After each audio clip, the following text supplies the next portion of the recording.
Hello, today we will render skin.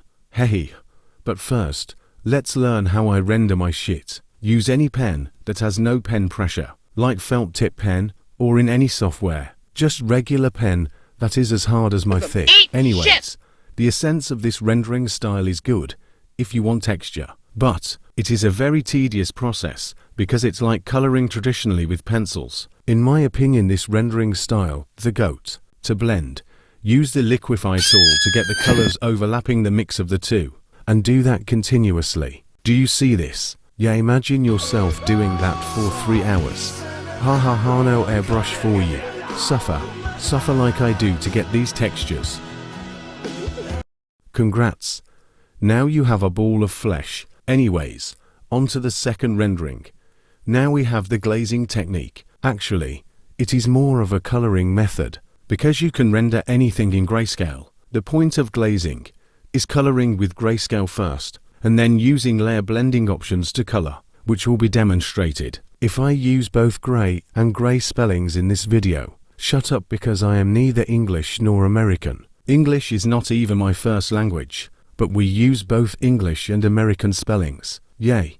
Welcome to the Philippines. Before we move on, here is an example of a full process in glazing method. It's perfect if you are lazy like me, because the colors will magically blend for you. Hey, after of course, long painful hours of rendering without color. And I was also rendering this with the low opacity layering method. Merciless paint without the T. Extra torture and painful.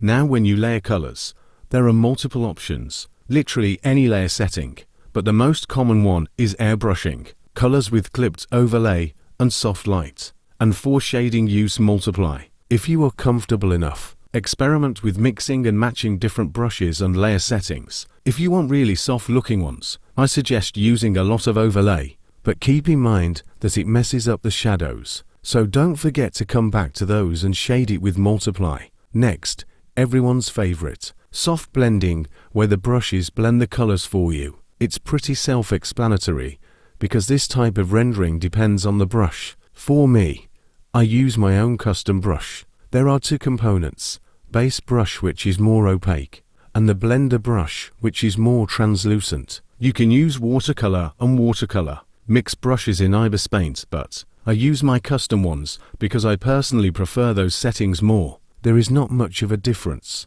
but if you want my custom brushes, they are in my Patreon in the Morbid tier. There are currently 2 sets, Skin Base and Skin Blender, and Hair Base with hair detail. Back to the tutorial. You can use blur or airbrush for very soft blends, but please, stay away from using those as much as possible, because it makes the blending very flat. Now let's render with all of those things combined. Obviously, I'm not using the glazing method, but I am using the low opacity rendering and the soft rendering combined.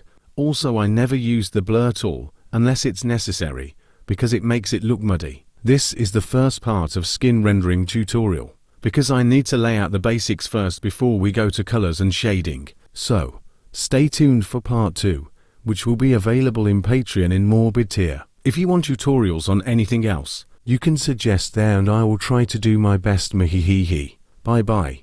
Take care, love you all so much. What's up sup.